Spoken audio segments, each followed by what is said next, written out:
Bonjour tout le monde, bienvenue dans ce tutoriel où je vais vous apprendre à utiliser le plugin GoPaint présent sur le Super Summer. Alors GoPaint c'est un plugin super simple à utiliser pour faire votre painting. Vous aurez aucune commande à taper et vous aurez tout à faire sur une interface graphique. Vous trouverez en description tous les liens pour rejoindre le Super Summer et pour installer GoPaint.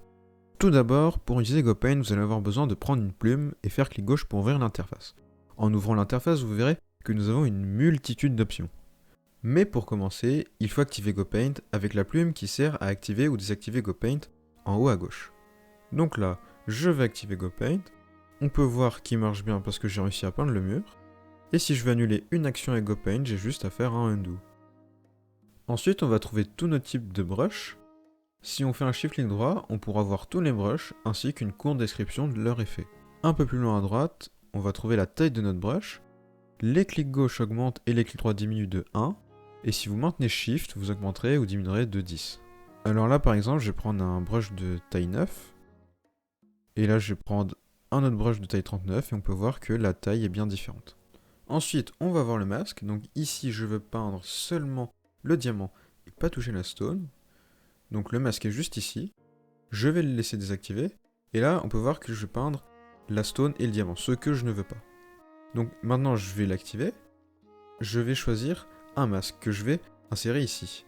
Et là, on peut voir que j'ai seulement peint le diamant. Le masque va être très utile si vous voulez paint un certain bloc dans une zone sans toucher aux autres. Ensuite on a le Surface Mode. Le Surface Mode il va vous permettre de seulement peindre les blocs que vous voyez. Donc là je vais le laisser désactiver. Et on peut voir que là où j'ai mis mon coup de brush, les blocs que je ne voyais pas qui sont derrière ont aussi été peints. Et donc là, je vais activer le Surface Mode, et on peut voir que là où j'ai mis mon coup de brush, seuls les blocs que je voyais ont été paint, et les blocs de derrière sont restés en diamant. Et enfin, on va avoir notre sélecteur de blocs, on va pouvoir insérer jusqu'à 5 blocs différents. Donc là, je vais insérer des blocs, on peut voir qu'ils se séparent de façon égale à chaque fois. Donc là, j'en ai 4, ils se sont mis à 25%, là j'en ai 2, ils sont à 50%. Et là, si j'en mets 5, ils sont séparés à 20% chacun, et là on peut bien le voir, ils sont répartis de façon égale. Alors maintenant, je vais vous expliquer tout ce qu'il y a comme différents types de brushes. Donc, le type de brush sphère, c'est tout simple, c'est celui qui fait les sphères, vous l'avez vu juste avant. Et là, on va passer sur le mode spray. Comme son nom l'indique, il va fonctionner comme un spray, c'est-à-dire qu'il va placer un certain pourcentage d'air avec les blocs que vous avez choisis. On va donc avoir l'option Place Chance qui va vous permettre de choisir le pourcentage de blocs placés. Là, on peut voir que j'ai bien un mélange de blocs et d'air. Et donc, si je diminue mon Place Chance, je vais avoir moins de blocs placés et plus d'air, comme là vous pouvez le voir. Et si j'augmente le Place Chance, je vais avoir plus de blocs et moins d'air. Alors après, on a le mode Splatter, en fait, qui va vous permettre de faire des éclaboussures. Donc en fait, là, comme on peut le voir, j'ai tous mes blocs qui sont concentrés au centre et des blocs d'air autour. On va avoir l'option Fallout Strength qui va nous permettre de gérer le pourcentage d'air autour de notre brush. Donc là, à 10%, on peut voir qu'il y a très peu de blocs d'air. Et si je l'augmente à 70%, je vais avoir plus de blocs d'air autour. Ensuite, on va avoir le Disc Brush qui va vous permettre de peindre seulement sur un des 3 axes de Minecraft. Donc de base, le brush est sur l'axis Y, donc ça va correspondre aux différentes couches de hauteur. Donc là, on peut voir que mes 2 coups de brush ont peint 2 couches différentes. Et ensuite, si on veut paint sur les axes verticaux, on a juste à changer les options sur Z ou X. Ce brush peut être très pratique pour par exemple faire plusieurs couches différentes de roches sur un canyon. Ensuite, on va avoir le Bucket Brush. Alors le Bucket Brush, il va un peu fonctionner comme le seau de peinture sur Paint.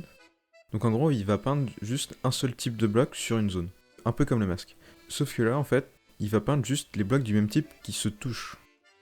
Donc là, par exemple, si je l'essaye sur ce coin-là du diamant, je vais voir que je peins seulement le diamant qu'il y a ici, parce que le diamant qui est au-dessus ne se touche pas. Et puis, je ne peins pas la stone parce que c'est pas du diamant. Alors là, on arrive sur un brush assez complexe, qui est le Angle Brush. Le brush va tout simplement peindre des zones inclinées à un certain angle donné.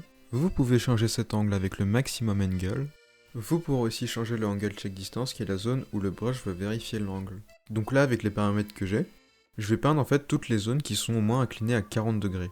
Par exemple, là, je peux monter à 80 degrés, et me voir que je peins quasiment toutes les zones, sauf celles où la pente est à 90 degrés. Alors le mieux pour utiliser ce brush, c'est de l'utiliser sur un terraforming où vous avez beaucoup de pentes, parce que l'utiliser sur des falaises, ça pourrait pas avoir un très bon rendu.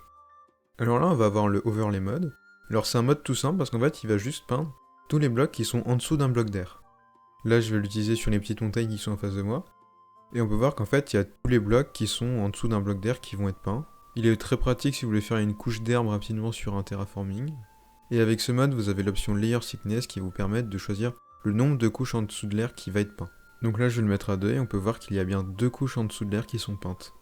Et ensuite, on a le Fracture Brush. Le Fracture Brush, il va tout simplement peindre des blocs qui sont au fond d'une crevasse. Alors ici, j'ai fait un petit terraforming avec plein de fissures.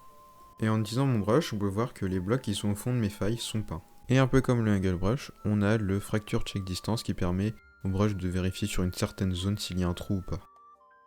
Personnellement, je le laisse à 5 pour être le plus précis possible, parce que sinon il va peindre des endroits où il n'y a pas de trou. Et sinon, le brush il reste toujours idéal pour mettre en avant des trous, des crevasses, des failles. Et là on arrive sur un de mes brushes préférés qui est le Gradient. Le Gradient il va tout simplement vous permettre de faire des dégradés. Donc là j'insère tranquillement mes blocs pour mon dégradé. Et je vais mettre toutes mes options à 0 parce que ça va être plus simple pour vous expliquer comment il marche. Donc à 0 on peut voir que j'ai une séparation parfaite entre toutes les couleurs de mon dégradé. Et du coup pour faire en sorte que les blocs se mélangent, on a juste à modifier le mixing strength. Donc plus il sera bas, moins les blocs seront mélangés, plus il sera haut, plus les blocs seront mélangés. Donc là je l'ai mis à 40% et on peut bien voir que les blocs sont mélangés. Et du coup on a aussi le Fallout Strength qui marche comme celui du splatter. Ça va être le pourcentage d'air qu'il va avoir autour de votre coup de brush. Et là on peut bien voir qu'il y a des blocs d'air autour de mon coup de brush. Faut aussi que vous faites attention parce que votre dégradé il sera centré par rapport à là où vous mettez votre coup de brush.